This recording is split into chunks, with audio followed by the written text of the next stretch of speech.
Welcome to Hill Country Homilies, weekly homilies from St. Andrew Orthodox Church in Liberty Hill, Texas. St. Andrew's is an old calendar Orthodox church, sharing the faith of the apostles and the love of Christ with all who seek His truth. Now, let's listen to this week's homily.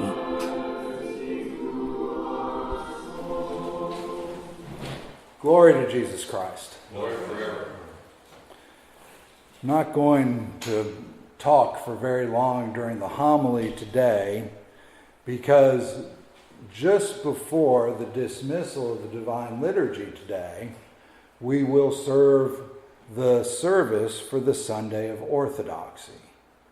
And within that service, we will read the anathemas of Orthodoxy, and we will read various affirmations of the faith that can be derived from those anathemas and from other declarations that will be made during that service. And that was articulated through the ecumenical councils, and there's really nothing that I could say standing here today that would encapsulate the Sunday of Orthodoxy better than the declarations that we will read and affirm as part of the service of the Sunday of Orthodoxy.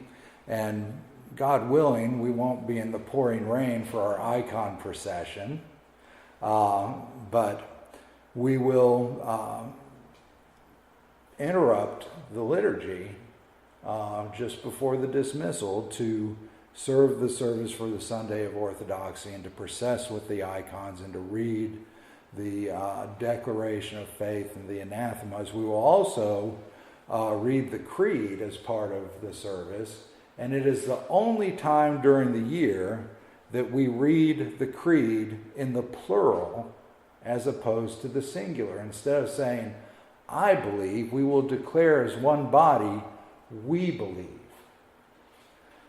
This is the Sunday of Orthodoxy, the Sunday of the triumph of the icons, where the icons were restored to the Hagia Sophia in Constantinople after a centuries-long battle between the iconoclasts, those who would smash the icons and destroy the icons, and the iconodules, those who understood that the icons were worthy of veneration, never worship, for worship belongs to God alone, but veneration and the honor that we pay to that which is depicted in the icon passes through to the prototype.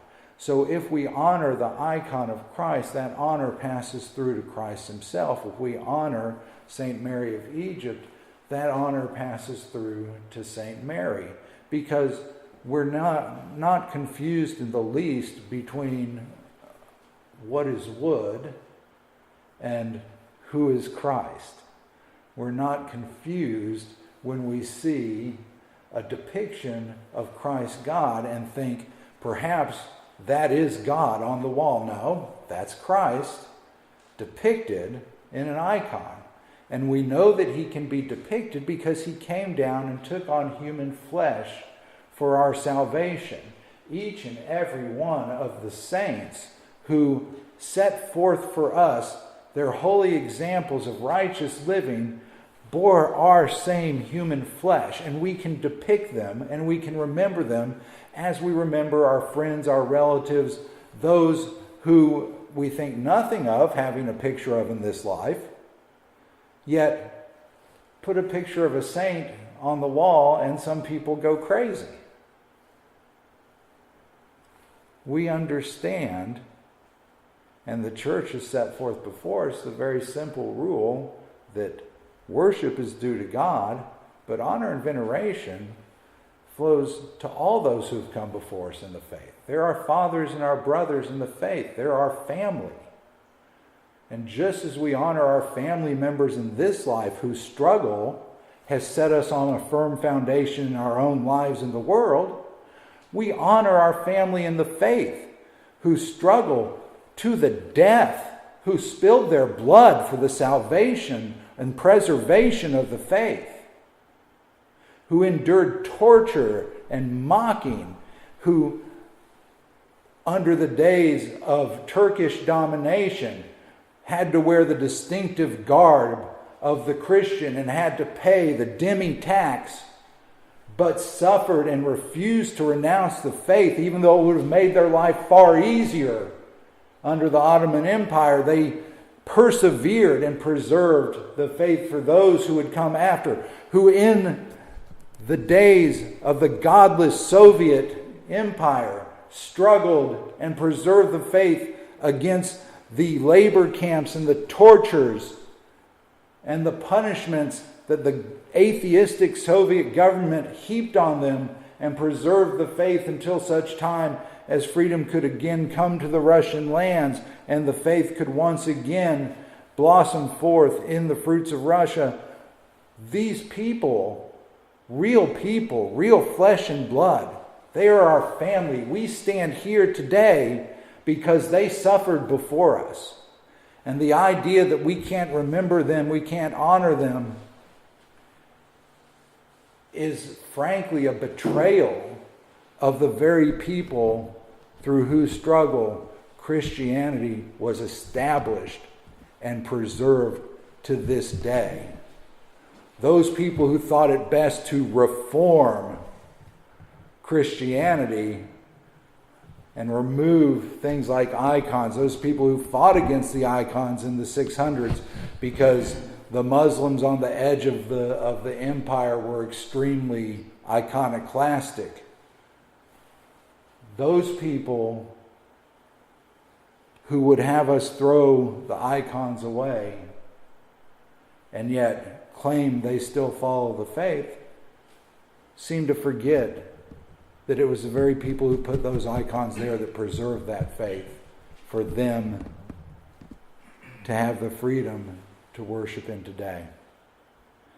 So, brothers and sisters, this is a joyous day for those of us who hold to the true faith, because the icons have been restored to the church.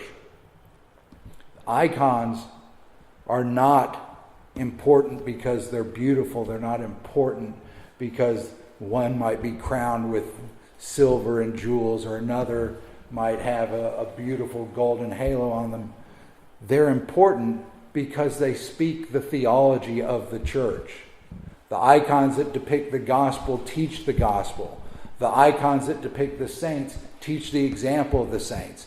The icons that depict Christ's God teach us that he who before was invisible and cannot be conceived came down to this world and took on flesh for our salvation. Because he wore our human flesh, we can depict him. And those who would throw those pictures out, they throw out the incarnation. It's a Christ-denying philosophy to say get rid of the icons, because you're back in this spiritual understanding of Christ that forgets all about the incarnation. So let us celebrate today the Sunday of Orthodoxy, the triumph of Orthodoxy. Let us give thanks as we receive the true body and the true blood of Christ in the Eucharist today, and let us celebrate joyfully the service of Orthodoxy. Back on the back table, there are a few extra copies of the service of Orthodoxy, so when it's time to start, you can grab one and follow along with it, and you'll know the responses. But this is the first Sunday of Lent, and we celebrate the triumph of Orthodoxy as we prepare for the rest of our Lenten journey, strengthened by the struggles of those who we see around about us, the great cloud of witnesses, as we read in the epistle, whose struggles have preserved the faith for us to this day. In the name of the Father, and the Son, and the Holy Spirit, glory to Jesus Christ. Lord, forever. Thanks for listening to Hill Country Homilies. For more information, visit St. Andrew Orthodox Church at www.st-andrew.church. And please join us again next week.